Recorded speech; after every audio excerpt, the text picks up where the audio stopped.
Deus, nós te agradecemos pelo envolvimento de tantas pessoas, expandindo o teu reino, levando o evangelho. Obrigado a Deus pela forma com que essa igreja tem se envolvido com missões. Obrigado pelo grupo de mobilização, pelos projetos que estão sendo executados. Obrigado a Deus porque o projeto de capelania, pela tua vontade e pela tua misericórdia, sairá do papel nessa semana e nós já teremos pessoas internadas ouvindo do Evangelho e pessoas que são aqui da nossa igreja, que trabalham na área de saúde, sendo fortalecidos, sendo aconselhados, sendo consolados também com a tua palavra. Obrigado a Deus porque todas as cestas básicas já estão compradas, separadas para entregarmos essa semana. Obrigado por essas 60 famílias que receberão a cesta básica do mês. Obrigado a Deus, porque o Senhor tem nos dado esse privilégio. Eu sei que é pouco o que temos feito pelo potencial da igreja, mas nós te agradecemos porque a visão a cada dia está sendo mais e mais ampliada. E eu te peço que essa igreja seja cada dia mais relevante, que mais pessoas se identifiquem com o Senhor e estejam dizendo a todos, através do batismo, sim, nós entregamos a vida a Cristo. Que esses irmãos que têm trabalhado nessas comunidades mais afastadas possam também receber desse apoio, seja financeiro, seja de grupos daqui da igreja que vão lá ajudar na evangelização, e que mais e mais pessoas possam se identificar com o Senhor, possam se identificar com o corpo, e possa se identificar com a causa do Evangelho. Nós te pedimos isso, te agradecemos por todos que já vêm se envolvendo tanto. Te pedimos também, ó Deus, pela exposição da tua palavra. Te peço que o Senhor, a exemplo do que aconteceu de manhã, nos mantenha totalmente focados, que possamos entender mais uma vez o que o Senhor deixou escrito, revelado, e que possamos caminhar um pouquinho mais dentro da carta que o Senhor tem nos permitido expor aqui. Te pedimos ao Pai que o exemplo positivo que nós vamos ver na vida de Paulo, nessa noite, possa impactar nossas vidas e possa nos deixar mais e mais constrangidos quando olhamos a expansão do reino e olhamos nossa agenda. E que possamos sair daqui incomodados, pensando em rever nossa agenda, pensando em nos envolvermos mais com a expansão do Evangelho, pensando em usar nosso tempo, nosso talento e nosso tesouro para que mais pessoas possam entregar a vida ao Senhor. Nós te pedimos isso no nome de Jesus. Amém. Ok, todos sabem que nós estamos trabalhando na carta de 1 Coríntios, peço para que vocês abram. É um trecho um pouco longo, 1 Coríntios capítulo 9, versículos 1 a 27, mas ao mesmo tempo, ele é um pouco mais simples, esse texto aqui, né, esse trecho da carta, do que alguns outros trechos que nós já pregamos aqui, que eram um pouco mais curtos. Porque aqui Paulo vai, mesmo escrevendo bastante, 27 versículos, ele vai trabalhar variando aqui com um tema só. Então, só para lembrar os irmãos, vamos lembrar de uma coisa, vamos voltar lá para MEB, Hermenêutica 1, estudantes aí de CTL, só para relembrar. Quando olhamos para as Escrituras, nós temos que entender que, principalmente nas nossas Bíblias, em português, traduzidas aqui para português, nós temos as divisões em capítulos e versículos. Mas, quando a Bíblia foi escrita, no original, não era dividido por capítulos e versículos. Os gêneros literários ditam como nós vamos interpretar, ler e interpretar as Escrituras. Se você pega uma narrativa, você vai ter que ler toda a história, tirar aquela lição principal da história, como nós vimos na exposição de Marcos. Quando trabalhamos com a literatura poética, nós temos que ler as estrofes, as poesias, para entender a linha de argumentação do autor. Isso vai acontecer com profecias, olhando os oráculos, vai acontecer com qualquer gênero literário. E, quando estudamos uma carta, nós temos que entender também que no original ela não foi dividida em capítulos, versículos, foi dividida em parágrafos. E parágrafo é uma unidade completa que forma uma ideia. Então, se vocês observarem nesse quadro aqui, é um quadro resumo do tema que Paulo vai trabalhar a partir de agora. Na verdade, que ele começou a trabalhar com a pregação da semana passada do pastor Dário, capítulo 8, versículo 1 a 13. Se vocês observarem bem, de 8:1 até 11:1, e não, capítulo 8 trata de um assunto, 9 de outro, 10... Não. Ele vai tratar de um assunto só, que é a liberdade cristã. Capítulos 8, 9, 10 e o versículo 1 do capítulo 11. Todos esses capítulos estão tratando desse tema. Como nós lidamos com a liberdade cristã. Tá certo? Na semana passada, o pastor Dário trabalhou com o capítulo 8, versículos 1 a 13, e a conclusão dele, naquela exposição, é que a liberdade cristã deve ser exercida com a preocupação pelos irmãos. O amor pelos irmãos, e principalmente pelos irmãos que tinham uma consciência fraca, que é o que Paulo coloca lá, deve suplantar uma liberdade que eu tenho de fazer determinadas coisas que necessariamente não são pecado. Como o exemplo que ele usa aqui, né, no trecho da semana passada, existiam alguns irmãos que estavam comendo carne. Ora, comer carne não é pecado. Só que tem um detalhe. Em Corinto existiam cultos onde pessoas sacrificavam animais, nesses cultos pagãos. Paulo até diz que esses cultos não eram cultos oferecidos a deuses verdadeiros, porque não existem outros deuses além do nosso Deus. Se você tiver curiosidade, depois lê no versículo 20 do capítulo 10, Paulo identifica para quem era sacrificado. O pessoal estava sacrificando achando que estava sacrificando para deuses. E Paulo diz, esses deuses, na verdade, são demônios. Então, eram cultos onde sacrifícios de animais eram feitos, e eram muitos cultos e muitos animais. Então, o que acontecia com toda aquela carne depois que o culto acabava? Não vamos desperdiçar carne. As carnes iam para o mercado e o pessoal comprava essa carne e comia. O que Paulo está dizendo lá? Ora, carne é carne. Esses deuses que receberam esse sacrifício não são deuses coisa nenhuma. As pessoas cultuaram de forma errada. Agora, uma carne que foi vendida no mercado é carne. Eu vou pegar essa carne, vou orar, agradecer a Deus porque é comida e vou comer. Paulo estava dizendo o seguinte, na liberdade que eu tenho como cristão, eu não vou diferenciar um alimento do outro porque alguém disse que estava sacrificando para o seu Deus. É o que Paulo está dizendo. Então, o que acontece?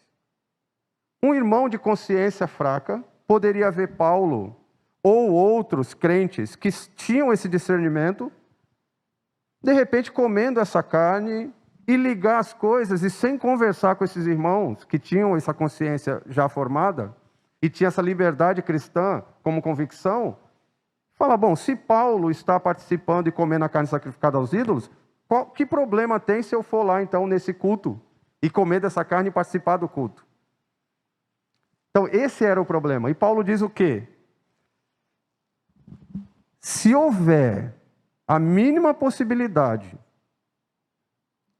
de alguém pecar, porque eu usei minha liberdade para fazer alguma coisa que necessariamente não era pecado, mas alguém fraco na fé, que ainda não tem uma consciência formada, me observando fazer aquilo, pecar, aí Paulo fala o quê?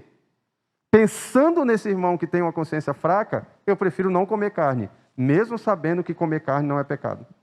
Então, por isso, o pastor Dário chegou a essa conclusão, a liberdade cristã deve ser exercida com a preocupação pelos irmãos. E aí, a partir daqui, Paulo agora continua trabalhando com esse tema de liberdade. Se vocês observarem nesse quadrinho verde, 3 trechos aqui, ainda falando sobre liberdade. Bom, ele lançou a tese, liberdade cristã deve ser exercida com preocupação pelos irmãos. Agora ele vai dar 2 exemplos de como abrir mão da sua liberdade. Ele já tinha dito na semana passada, né, na exposição da semana passada, capítulo 8, que ele preferia não comer carne do que levar um irmão a pecar. Só um pequeno detalhe aqui que eu gostaria de enfatizar, porque alguém me perguntou isso na nossa célula de sábado. Mas e se eu sei que uma coisa não é pecado e o irmão lá na igreja cisma e fala que é, mas eu tenho convicção, já expliquei para o irmão simplesmente disse, não, mas se você fizer, eu vou me escandalizar. Paulo aqui não está preocupado com crente velho, cheio de mania e vontade, que fala assim, não, eu não quero que você parta o cabelo de lado, porque eu vou me ofender com isso. Mas, meu irmão, partir cabelo de lado não tem problema. Eu sei que não tem problema, mas eu não gosto. Não é com essas pessoas que Paulo está preocupado. Paulo está preocupado com uma pessoa fraca de consciência, alguém que ainda não tem a consciência moldada e formada pela palavra de Deus. E vamos lembrar que consciência não é a voz de Deus na alma humana. Consciência é tipo um indicador, tipo aquele ponteiro que indica como minhas atitudes estão sendo feitas de acordo com os padrões que eu tenho. Um índio, aqui do Amazonas ou de Roraima, que segue uma tradição da tribo, e que é uma tradição já dos antepassados, aprende desde sempre que se uma mulher, uma índia, tiver gêmeos, isso é maldição e um dos índiozinhos lá, um dos curumins, tem que ser morto.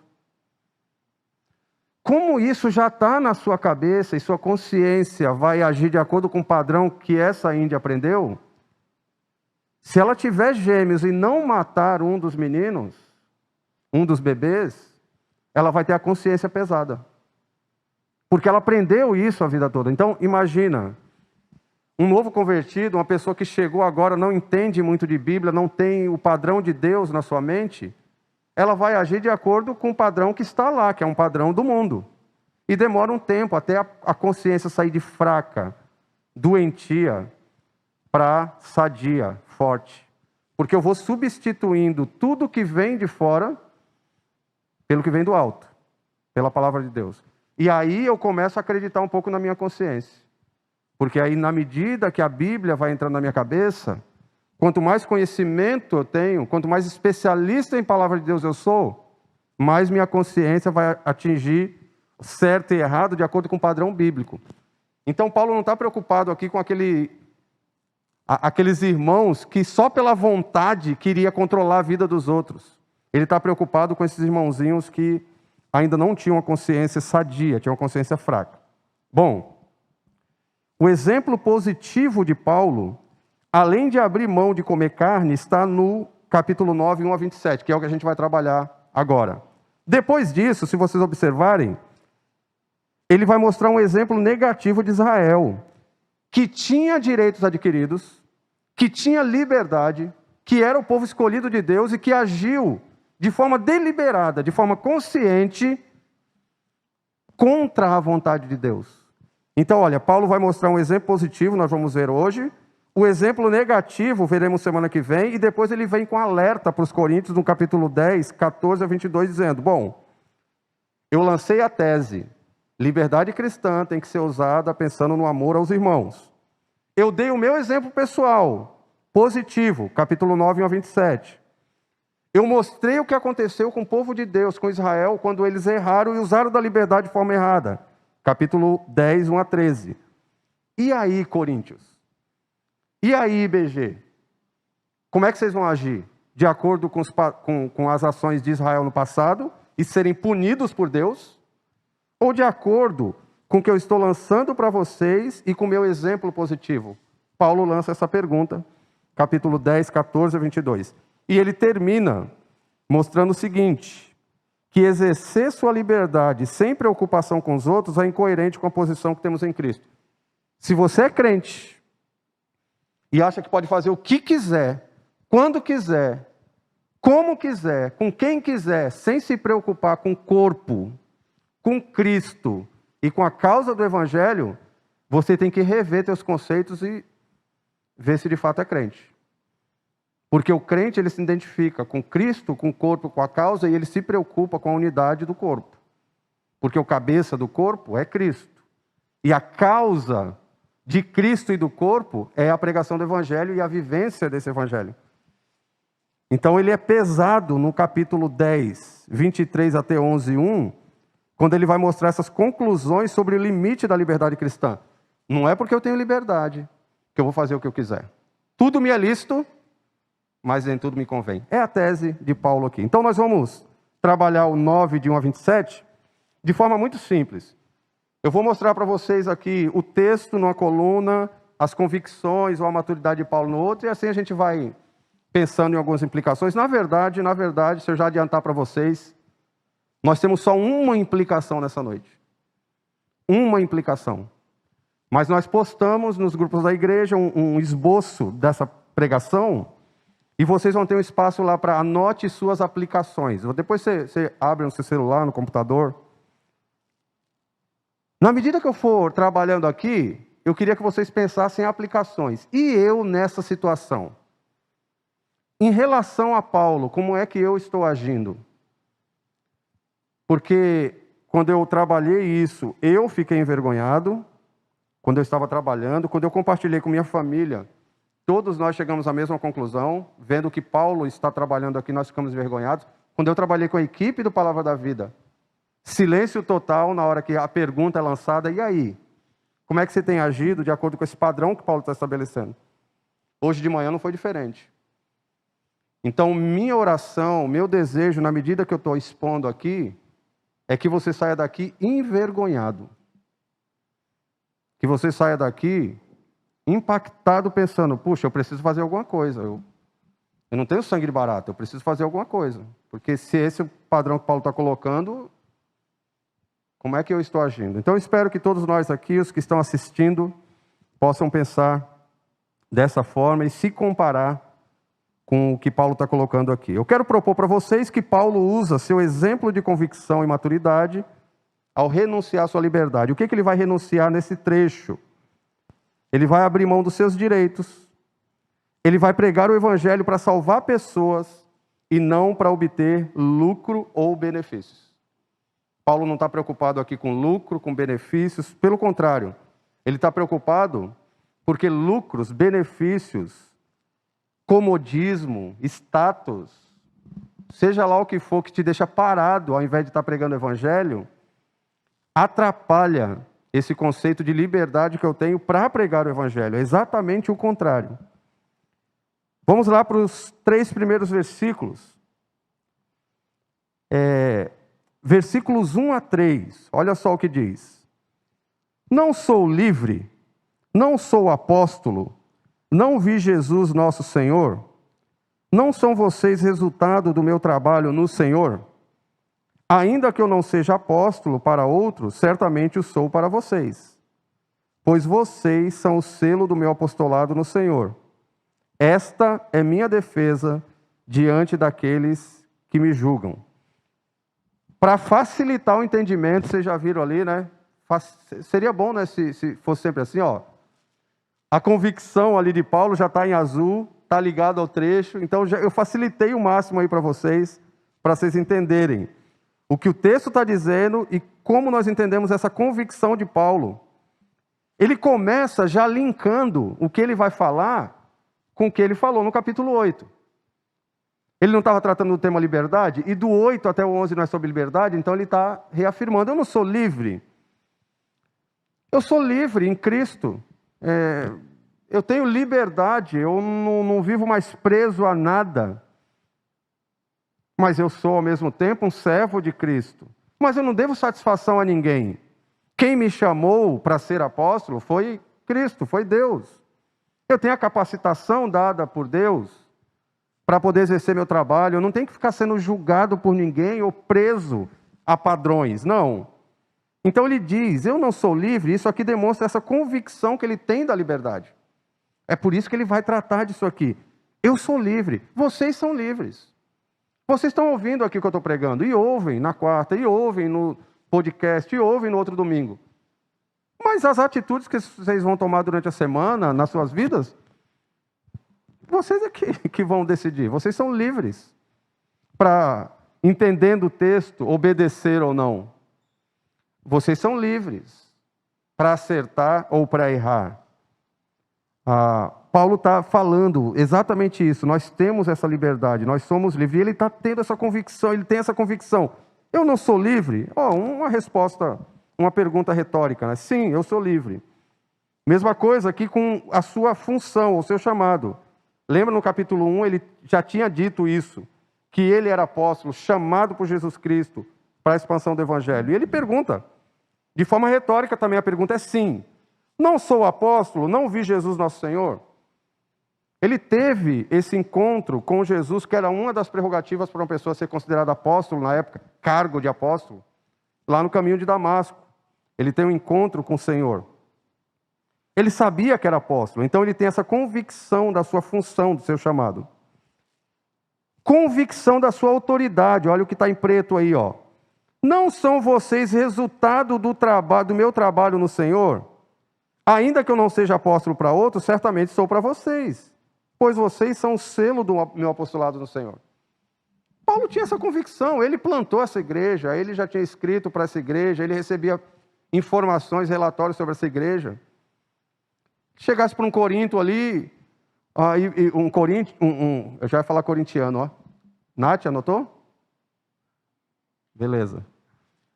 Ele chegasse para um dos habitantes ali de Corinto e dissesse: como você aceitou, como você entregou sua vida a Cristo? Eles iam responder: foi você, Paulo, está doido? Você que pregou. Pois é, então, você é fruto do meu trabalho. Paulo tinha essa convicção, a igreja foi plantada por ele e por sua equipe. Então, de certa forma, quando ele coloca aqui, vocês são o selo do meu apostolado no Senhor, ele está afirmando a mesma coisa que ele afirmou em outras cartas, quando ele fala com os Tessalonicenses. Pela ousadia que o Senhor me deu de pregar o Evangelho, vocês são frutos do meu trabalho, é o mesmo argumento. Então ele tinha convicção da sua autoridade. E ele tinha convicção do seu propósito e motivação. Ele diz: esta é minha defesa diante daqueles que me julgam. Quem é que estava julgando Paulo? Não, os outros sim eram apóstolos, mas Paulo... Por que Paulo é apóstolo? Ele está dizendo: a minha defesa é essa. Eu tenho convicção do meu chamado, foi Cristo que me capacitou, que me chamou, eu vi o Senhor, e vocês todos são frutos do meu trabalho, vocês são o selo do meu apostolado. Não preciso ficar me defendendo, tá certo? Vão guardando aí essas convicções de Paulo, da sua liberdade, da sua função, da sua autoridade, do propósito e motivação.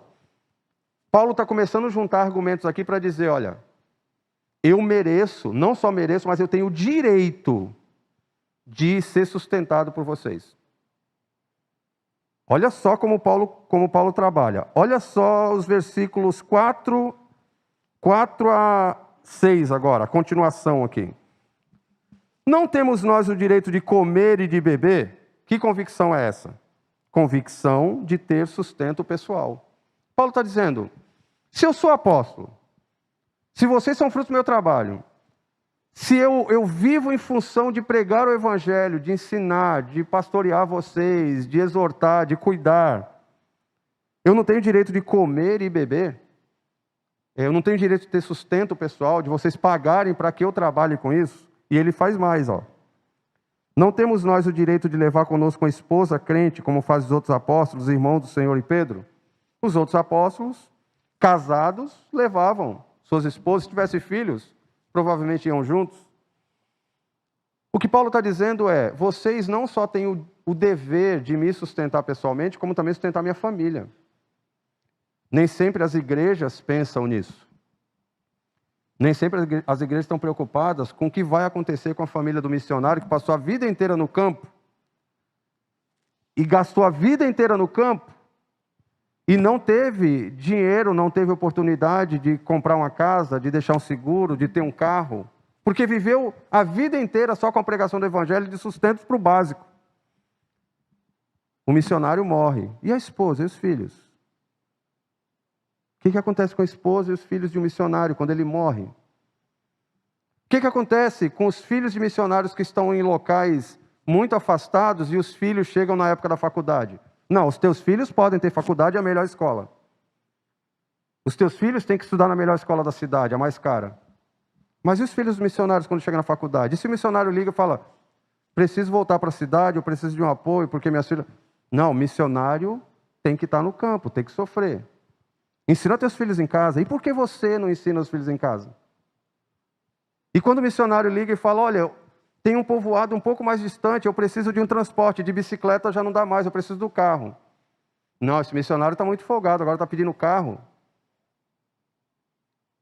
E os teus 3, 4, 5 carros na garagem? São perguntas hipotéticas, eu sei que... Eu não lembro de ninguém aqui da Glória que tem 5, 6 carros na garagem. Mas vocês estão entendendo aqui o exemplo.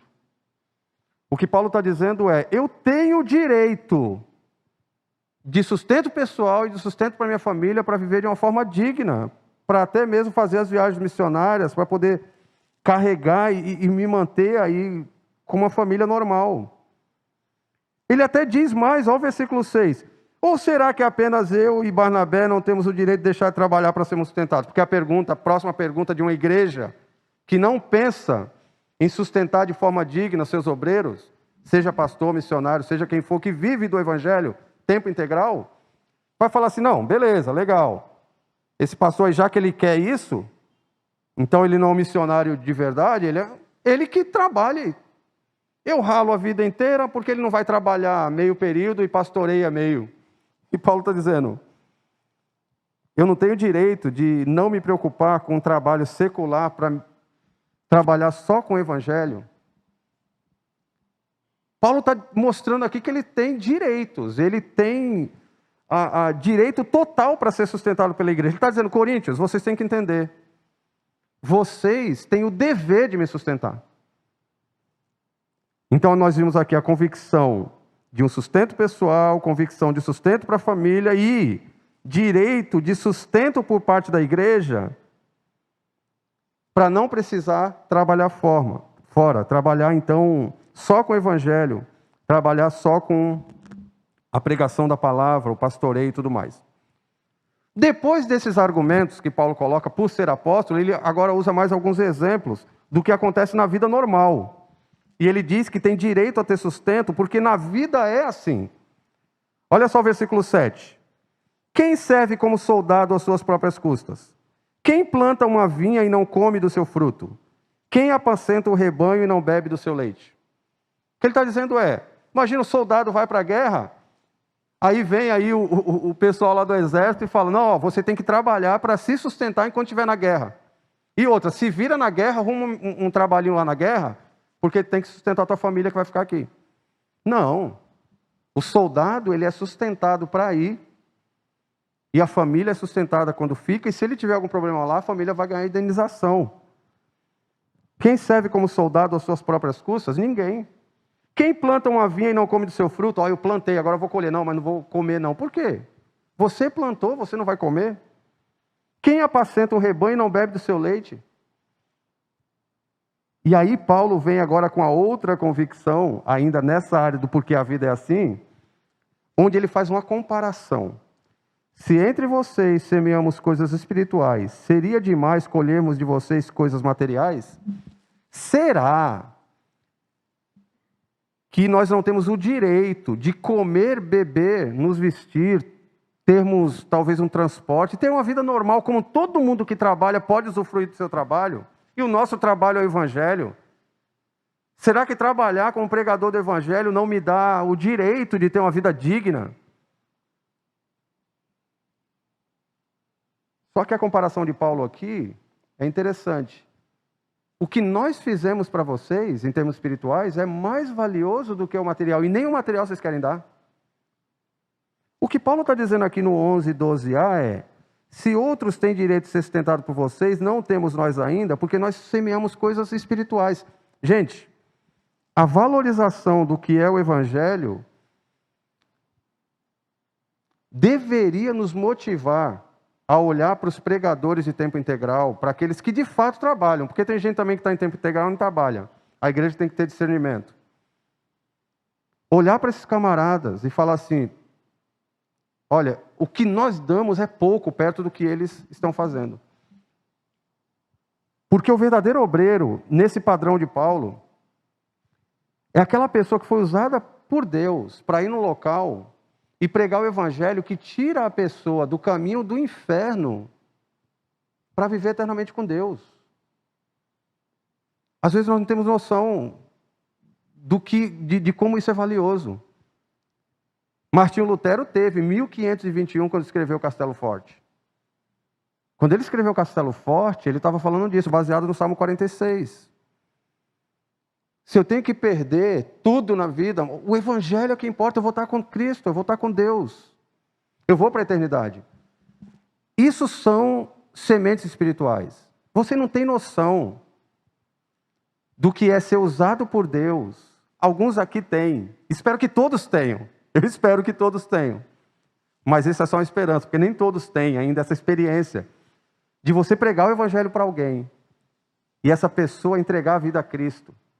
Você foi usado por Deus para tirar essa pessoa do caminho do inferno, e essa pessoa agora vai ser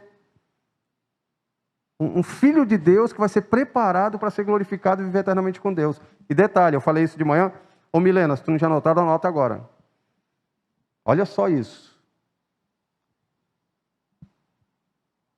O pior exemplo de crente, o pior exemplo de crente, o pior exemplar de crente que você conhecer ou imaginar, se ele de fato é crente, pode ser um traste, pode errar direto, pode ser aquele que...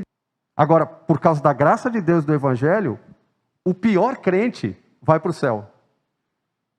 Isso é fantástico.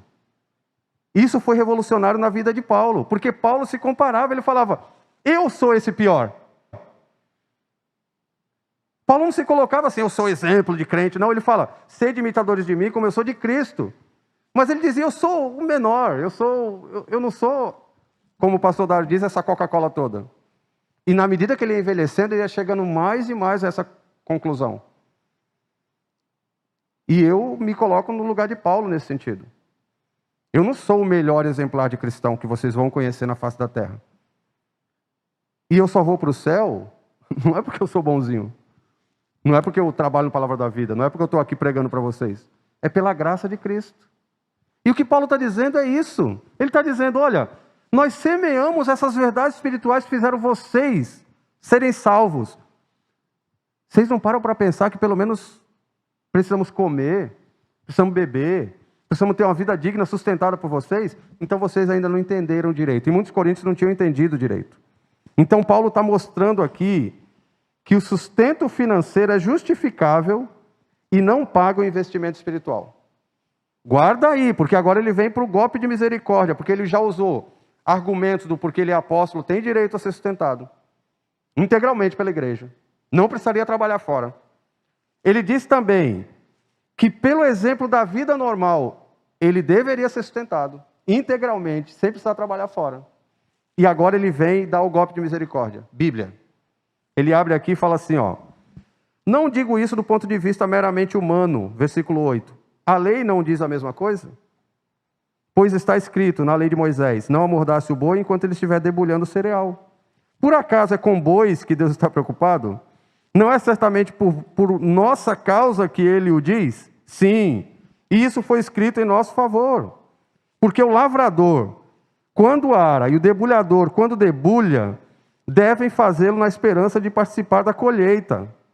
Ele está usando o Deuteronômio para dizer o seguinte, ó, quando essa ilustração aqui do boi, que debulha e deveria comer, foi colocada, Deus já estava preocupado, já estava relacionando isso aos obreiros de tempo integral. Aqueles que trabalham, que pregam, que cuidam, que pastoreiam. Ele está dizendo o seguinte, não vai... Peraí, por que você vai amordaçar o boi enquanto ele está debulhando, enquanto ele está produzindo? Não, você não pode fazer isso, deixa ele comer. Uma ilustração do uso de Paulo desse texto lá da lei de Moisés. Ele vai além, ele fala assim, vocês não sabem que aqueles que trabalham no templo alimentam-se das coisas do templo? E que os que servem diante do altar participam do que é oferecido no altar? Os levitas não trabalhavam em outra função. Eles eram sustentados para trabalhar tempo integral na manutenção do templo, manutenção do culto e tudo mais. É isso que Paulo aqui está dizendo. E agora que ele vem mesmo e... Agora ele deixa qualquer um sem argumento, porque você pode falar assim, não, exemplo da vida para mim não quero. Não, o Antigo Testamento não é para mim. Não, Paulo já viveu, o exemplo de Paulo, ele nem apóstolo eu sou. E nem apóstolo vocês são pastores, são missionários, não são apóstolos. Concordo. Mas olha só o que ele diz aqui no 14. Agora ele apela para o que Jesus disse. Da mesma forma, o Senhor ordenou aqueles que pregam o Evangelho, que vivam do Evangelho. Se eu estou trabalhando em tempo integral, dever da igreja, ou das igrejas, ou das comunidades que eu estou servindo, seria me sustentar. Todos aqui de acordo que Paulo usou muitos argumentos para mostrar que ele tinha o direito de receber sustento financeiro? Todos de acordo aqui, né? Convicções e mais convicções. Agora que vem o que nós primeira pregação sobre o alvo da carta, porque agora Paulo vai dizer que a maturidade cristã, ou o entendimento correto do que é o Evangelho, nós nunca usamos desse direito. Vocês perceberam o que Paulo fez aqui? Ele está dizendo o seguinte, eu tenho convicção, eu sei que vocês têm que me sustentar, e vocês têm que ter essa ideia fixa na mente. Vocês devem me sustentar integralmente. Mas eu, Paulo e Barnabé, que ele estava citando os dois ali, nós não usamos desse direito. Pelo contrário, suportamos tudo para não colocar obstáculo algum ao Evangelho de Cristo. E ele reforça no 15a, mas eu não tenho usado de nenhum desses direitos. O que Paulo está demonstrando aqui? Que a maturidade nos faz abrir mão dos direitos, até direitos aqui que vão levar para uma vida, para o básico do que é viver, em prol de pregar o Evangelho. Ele já tinha dado esse exemplo no 8. Se o irmão mais fraco vai comer carne, vai se confundir e cultuar um demônio, eu não vou mais comer carne, eu posso viver sem carne. Foi a conclusão de Paulo. Agora aqui ele está falando de algo que mexe um pouco mais com a gente. Porque tem gente aqui que por opção não come carne. Ah, eu não gosto de carne. Tem doido para tudo aí. Tem gente que não gosta de churrasco. Tem gente que prefere sushi. Peixe é meio smiggle assim, né? Eu quero peixe cru. Churrasco não. Não sei, cada um tem seu gosto. Mas Paulo aqui não está mexendo com esses gostos de cada um. Ele está falando sobre o básico, dinheiro. Ele está falando, eu abro mão de receber. Se receber sustento de vocês atrapalhar a expansão do Evangelho, eu prefiro suportar qualquer coisa e abrir mão. E ele diz, e eu não vou deixar vocês me sustentarem. Esse orgulho vocês não vão tirar de mim. O que Paulo está dizendo é a mesma coisa que ele disse em lá para a igreja de Tessalônica. Nem que eu tenha que trabalhar à noite e pregar de dia. E depois eu revezo, trabalho de dia, fazendo tenda e prego à noite, com labuta, com muita luta. E esse verbo que ele usa aqui, ó, suportamos, só é usado por Paulo no Novo Testamento. Que não é simplesmente aguentei qualquer coisa. No original é suportar até não ter mais para onde correr.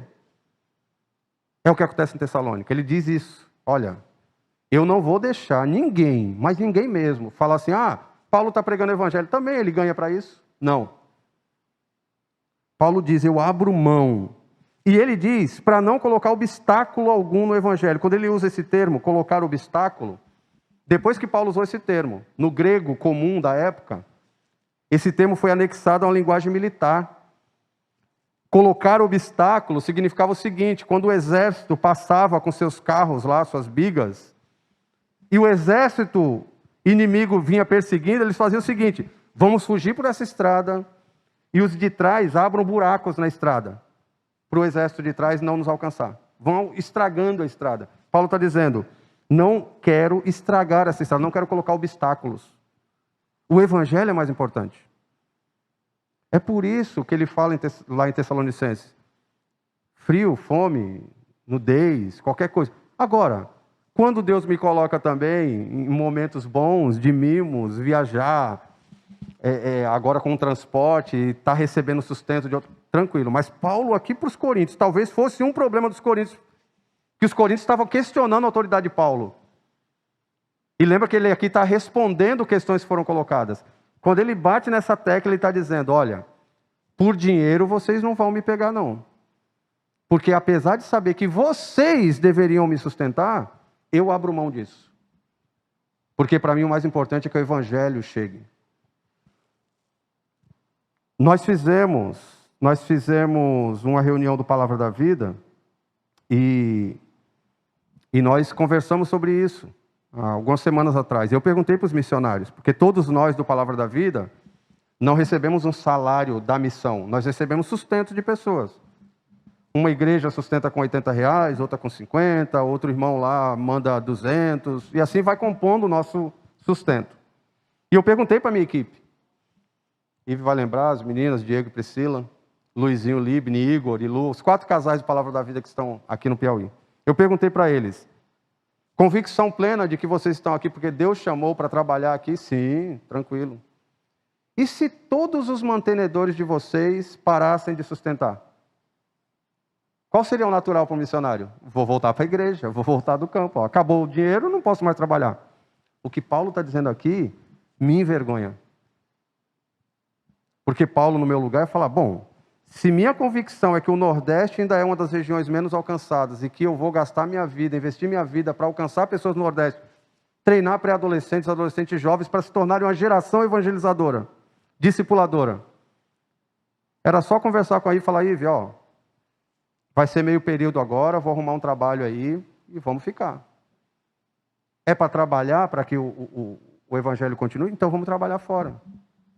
Até que alguém chegue à conclusão que Paulo está colocando aqui para os coríntios e fale, ó, temos visto que o teu ministério é tempo integral, a gente quer te sustentar novamente. Será que todos nós faríamos isso? A pergunta mais implicativa aí talvez seja mais complicada para quem não vive 100% do evangelho. E você que não vive 100% do evangelho, qual a porcentagem de tempo, talento, tesouro você tem dedicado à expansão do evangelho?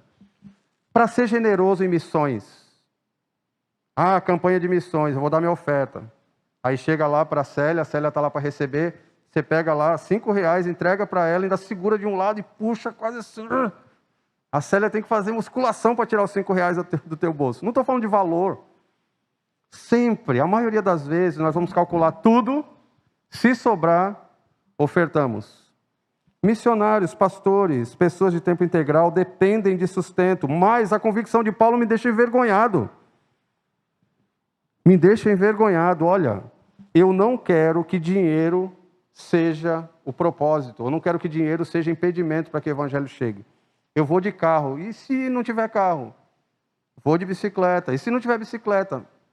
Meu irmão, o que mais tem é jumentinho aí, solto pela estrada, atrapalhando nossas viagens de carro, né? Aprende a andar de jumento, meu irmão. E se não tiver, anda. Ah, mas eu vou andar no sertão aí, 50 graus no BR-Obró, a pé, eu vou morrer. Morra, porque tu morre na melhor causa. Morreu como? O Josué morreu caminhando para pregar o evangelho. Para que morte melhor? Nós não temos essa convicção que Paulo tinha. E olha só como ele faz no versículo 15b a 18, ele vai moldando de uma forma com que ele vai deixar muito claro isso. O dinheiro não é a motivação. Convicção e maturidade fizeram Paulo não pregar por dinheiro. Olha o que ele diz, 15b. Não estou escrevendo na esperança de que vocês façam isso por mim. Entenderam essa frase? Eu não estou pregando isso aqui para vocês falarem, olha, o pessoal do Palavra da Vida agora eles devem estar precisando de dinheiro, então eu vou... Não, não é para isso que ele estava escrevendo. Prefiro morrer a permitir que alguém me prive desse meu orgulho, de não precisar ganhar sustento para pregar o evangelho. Eu quero pregar de forma gratuita. Se vier dinheiro, bônus. Essa é a ideia que Paulo está colocando. Contudo, quando prego o evangelho, não posso me orgulhar, pois me é imposta a necessidade de pregar. Olha o paradoxo. Se eu entendo o que é o evangelho, como Paulo entende, eu estava indo para o inferno, Deus manda Jesus Cristo para me salvar, agora eu estou indo para o céu, eu me sinto constrangido, como Paulo diz no final 16, ai de mim se não pregar o evangelho. Agora, vocês já pensaram a quantidade de egoísmo no coração de alguém que não prega o evangelho para outros? De um crente que não prega o evangelho? É muito egoísmo. Ah, pregaram para mim um dia, agora eu não vou mais para o inferno, vou para o céu. E eu não prego para ninguém, não bate, não cola. 17.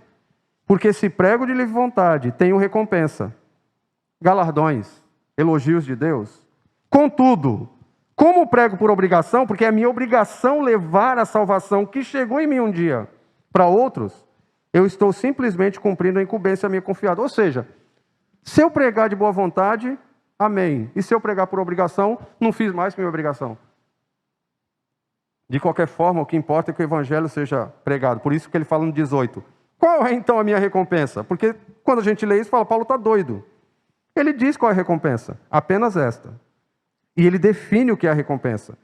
Que pregando o evangelho, eu o apresente gratuitamente, não usando assim dos meus direitos ao pregá-lo. Isso é maturidade. Isso é maturidade. Eu tenho direito. Ele está usando o exemplo positivo dele. Eu tenho direitos e eu abri mão pensando na igreja, pensando no irmão, pensando no descrente. Eu tenho direitos e eu abri mão. Alguma semelhança com o que aconteceu com a segunda pessoa da Trindade, quando se encarnou na pessoa de Jesus Cristo? Alguma semelhança? Vocês percebem? Sede meus imitadores como eu sou de Cristo. Ele abre mão de executar ou de usar alguns direitos adquiridos que ele tinha para estar aqui se identificando conosco, para trazer a salvação. E Paulo está dizendo isso. Então, maturidade para não pregar o evangelho por dinheiro, maturidade para pregar o evangelho com motivação correta e maturidade para pregar o evangelho por senso de dever e não como uma tarefa a ser remunerada. Esse penúltimo slide, a gente chegando aqui no final, mostra o outro lado da moeda. Se eu não prego pensando em dinheiro, eu estou pensando em quê? Em pessoas. Olha 19 a 23. Por quê? Embora seja livre de todos, não devo satisfação a ninguém do que eu faço com o meu dinheiro se eu receber. Fiz-me escravo de todos, para ganhar o maior número possível de pessoas. Dinheiro não é um negócio, o negócio é pessoa. O negócio é levar o evangelho para pessoas. Olha o que ele diz que ele fez. Tornei-me judeu para os judeus, a fim de ganhar os judeus. Para os que estão debaixo da lei, tornei-me como se estivesse sujeito à lei. Embora eu mesmo não esteja debaixo da lei, a fim de ganhar os que estão debaixo da lei. Ele está falando para os judeus. Se não diz respeito à salvação, por ritual, eu faço, não tem problema. Exemplo, Timóteo foi circuncidado de acordo com a religião judaica. Por quê? Porque no episódio de Timóteo, não era algo ligado à salvação. E Paulo está dizendo, se não mexe com salvação, com doutrinas básicas, com a palavra de Deus, é ritual. Tem que abrir mão de dinheiro, eu abro. Não precisa comer carne? Não como. Eu gosto e eu vejo que tatuagem não é pecado. Eu não vejo que tatuagem é pecado. Mas vai causar algum problema para o evangelho aqui no Nordeste, com certeza. Então, eu posso viver sem tatuagem? Sim. Eu não moro no Havaí todo mundo é tatuado, não tem problema nenhum. Aí tu tem duas opções, ou não faz a tatuagem para não escandalizar, ou não atrapalhar a chegada do evangelho numa comunidade sertaneja, ou você vai morar no Havaí. Aí já junta duas coisas, vai morar no paraíso e faz sua tatuagem. Mas vai para lá não só para fazer a tatuagem, para evangelizar os tatuados lá também. Paulo é muito sábio, ele diz, se não mexe com salvação, é só ritual, abre mão. É ritual, abre mão. Não tem problema nenhum, é só tradição, abre mão. Olha o que ele diz a mesma coisa no 21. Para os que são sem lei, agora não está falando de judeu, tornei-me como sem lei. Embora não esteja livre da lei de Deus, mas sim sob a lei de Cristo. Quem é que vai ganhar as prostitutas para Cristo? Tem que ser alguém crente. Uma prostituta descrente não vai pregar o evangelho para outra prostituta descrente. Tem que aparecer um crente. Para isso eu tenho que ir onde elas estão, porque elas não podem vir para cá. Mas é complicado, eu não vou lá para o cabaré, não vou lá para um bordel. Mas algo a igreja tem que fazer. Quem vai evangelizar os drogados? Quem vai evangelizar o pessoal de rua? Quem vai evangelizar os manos lá? Nas comunidades? O pessoal das facções? Alguém tem que fazer. E algum crente tem que fazer. Agora, eu não vou precisar acender um baseado e fumar com eles para evangelizá-los, mas eu tenho que me identificar com eles, eu tenho que ir onde eles estão. Eu tenho que ir onde as prostitutas estão. Eu tenho que ir onde os descrentes estão, seja onde for. Mas eu não vou agir como eles. Porque embora eu me identifique com as pessoas que não têm lei, eu estou sob a lei de Cristo, a fim de ganhar. Eu não vou para que eles me ganhem, eu vou para ganhá-los. Paulo é muito sábio. E o 21, para com os fracos, tornei-me fraco, para ganhar os fracos. Deixei de comer carne, se isso levava os fracos a cultuarem demônios. Ele está fazendo alusão ao capítulo 8. Tornei-me tudo para com todos, para de alguma forma salvar alguns. Ele está dizendo, eu me identifico com pessoas, sejam religiosas ou não, para poder levar o evangelho para essas pessoas. Se é um adolescente ou um jovem que gosta de filosofia, não custa nada eu ler uns 2, 3 livros de Nietzsche para poder pelo menos abrir uma discussão. Qual o problema? Qual o problema de sair da minha zona de conforto? Então, essa aqui é a grande questão. Versículo 23. Faço tudo isso por causa do evangelho, para ser coparticipante dele, para viver cada vez mais em função do evangelismo. E aí, para concluir, olha o que Paulo faz. Ele usa o exemplo de um atleta. Por quê? Porque vocês vão lembrar que lá em Corinto, naquela época, existiam os Jogos Istmicos, que eram Jogos Olímpicos, semelhantes a Jogos Olímpicos. Eram os jogos que só estavam abaixo dos Jogos Olímpicos. Acontecia na região de Corinto, de 5 em 5 anos. O que acontece nos Jogos Olímpicos, para a gente lembrar? O camarada vai correr 100 metros rasos. 9 segundos, 10 segundos, 11 segundos. Ele treina 4 anos. 4 anos treinando para correr 9 segundos. Para conseguir ser vencedor. Camarada que vai jogar bola. Imagina o técnico chega e fala assim, você não vai jogar, hoje é final, né? São Paulo venceu, mano? Ganhou? Saiu da fila? 12 anos. Cara, glória a Deus, hein? 12 anos sem ganhar nada. Ganhou um Paulistinha. Imagina, Emanuel, jogador de futebol, eu sou o técnico, Emanuel fala, mas, Josué, eu vou entrar aí para jogar. Mas como entrar para jogar? É a final hoje. Mas tu tá um mês sem treinar. Tu tá saindo para balada, tu não tá vindo nos treinos, nem apareceu agora na final, tu quer chegar e jogar? Não, meu irmão. Nem no banco de reserva você vai ficar, você não foi escalado. O que Paulo está dando de exemplo aqui é isso. Olha só o que ele diz. Vocês não sabem que dentre todos que correm no estádio, apenas um ganha o prêmio? Quem é que vai ganhar o prêmio? O que treinou mais. Corram de tal modo que alcancem o prêmio. Todos os que competem nos jogos se submetem a um treinamento rigoroso. Deixa eu ler para vocês rapidinho, 2 Timóteo capítulo 2, olha o que ele diz. Tu, pois, filho meu, falando para Timóteo, fortifica-te na graça que está em Cristo Jesus. E o que de minha parte ouvistes, através de muitas testemunhas, isto mesmo transmite a homens fiéis e também idôneos para instruir a outros. Base para o discipulado. Mas e a continuação, alguém lembra? Participa dos meus sofrimentos, como bom soldado de Cristo Jesus.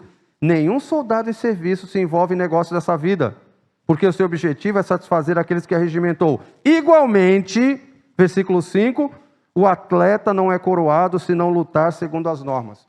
Ele conhece as regras, ele conhece as normas, e de acordo aqui com Coríntios, ele treina um treinamento rigoroso.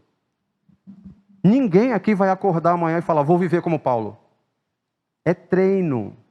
Começa evangelizando o teu vizinho que está lá há 20 anos, você nunca evangelizou ele. Depois o da outra rua, depois o da farmácia, depois vai. Uma hora você vai estar aí pregando, plantando igrejas. É exercício diário. É acordar e falar, preguei o evangelho para alguém hoje.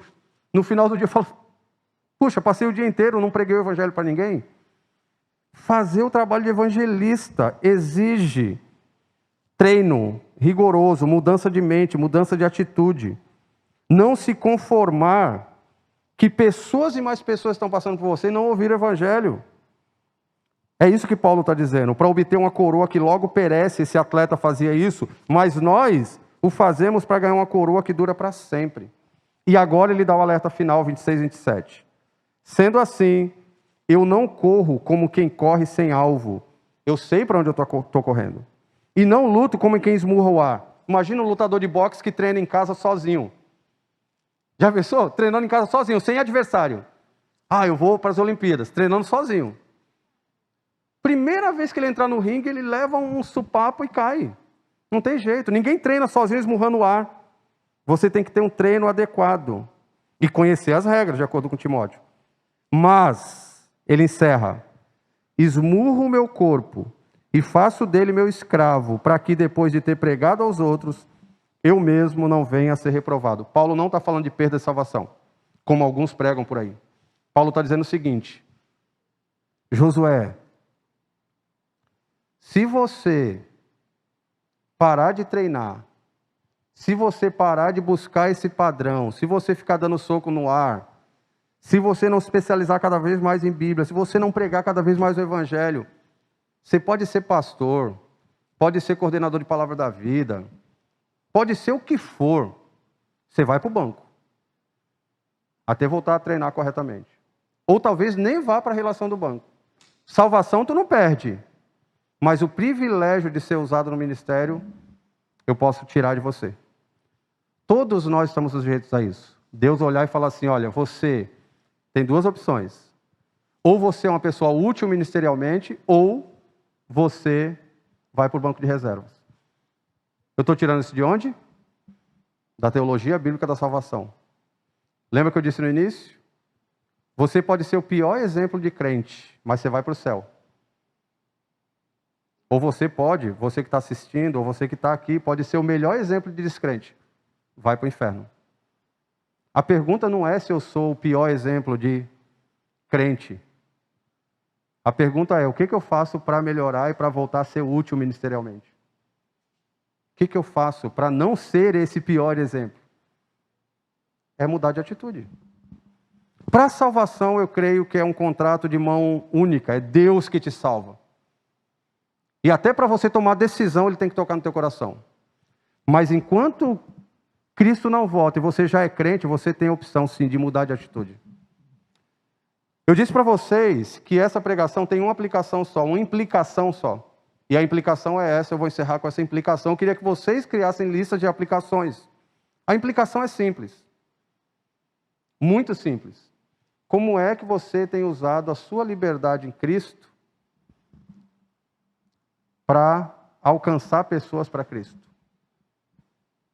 Você está abrindo mão das suas liberdades? Paulo usou o exemplo do sustento financeiro dele. O que ele te deu? O que ele tem te dado?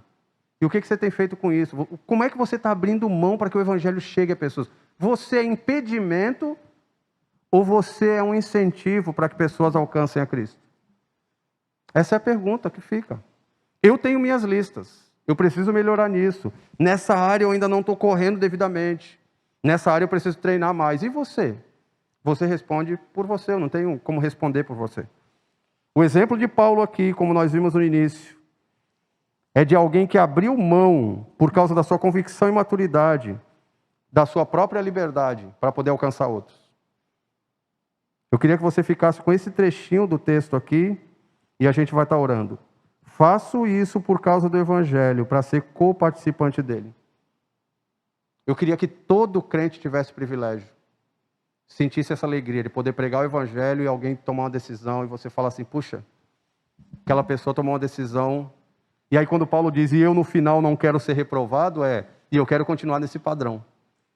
Não é porque você evangelizou alguém foi salvo pela tua pregação, que você vai sentar e falar: pronto, já fiz minha parte, agora não treino mais. Você vai para o banco. E Deus vai falar: olha, eu quero que você volte a ser útil, ministerialmente falando. Muita coisa para a gente pensar durante a semana, muita coisa para discutir nas células. E eu queria fazer uma oração e um desafio. Na verdade, 2 desafios. Aqueles que, como eu, se sentem envergonhados com o padrão de Paulo, eu queria que você pensasse aí: o que eu preciso melhorar no meu treino para poder não ser reprovado no meu ministério, seja ele qual for. Eu te desafio a ficar de pé, a gente vai estar orando, nos colocando diante de Deus, falando: Deus, tem misericórdia de mim, miserável pecador, porque eu não quero estar em banco de reserva, não. Eu quero ser útil ministerialmente e eu quero me livrar dessa inutilidade. E eu quero também fazer um outro desafio. De repente você está aqui na igreja, como eu não conheço todos, ou está ouvindo a gente pelo YouTube, e você ainda não entregou sua vida a Cristo. Lembra do exemplo que eu dei? Jesus Cristo pode salvar. Você pode ser o melhor exemplo de descrente. Sem o Evangelho, sem entregar a vida para Cristo, teu caminho é o inferno.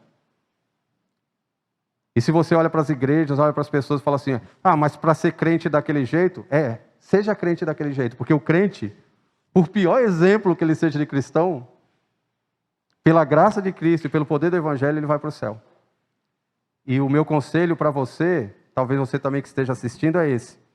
Se você ainda não entregou a vida por Cristo, para Cristo, por exemplos de outros, pense. Essa igreja aqui é um exemplo disso. É cheia de gente problemática. Cheio de crente, e eu sou talvez o principal deles, não estou falando com demagogia, que não sou exemplo em muitas áreas para ninguém, mas é a graça de Cristo. Eu não sei porque Deus resolveu me alcançar. Então, se você está nos ouvindo ou aqui, ou pela internet, e quiser nos visitar, quiser vir, tem espaço para mais um problemático aqui, viu? É só um a mais. Só um a mais. Tá certo? Vamos orar. Pedir a Deus que nos abençoe nessa semana, com tudo isso que nós temos que trabalhar aí nas nossas vidas. Senhor, nós te agradecemos porque, olhando para 1 Coríntios, nós vemos que a igreja ali era problemática. E nós nos identificamos com muito do que acontecia ali. E eu sei, Senhor, que eu não sou o melhor exemplo de cristão na face da terra. Sei que quando eu digo isso, Juliana, Isabela, Ive dizem amém, é verdade. Mas eu sei que todos aqui estão no mesmo barco. Todos aqui têm lutas, têm dificuldades. E nós louvamos porque o Senhor nos salvou, e isso dependeu do Senhor.